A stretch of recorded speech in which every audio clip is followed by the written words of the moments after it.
துபாயில் இருக்கும் பெண்களுக்கு என்ன ஒரு மரியாதை பாருங்கள்.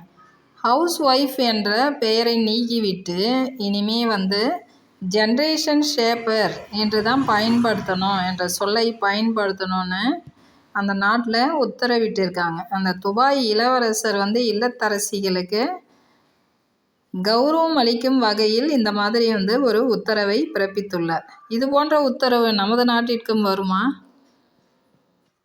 பொறுத்திருந்து பார்ப்போம்.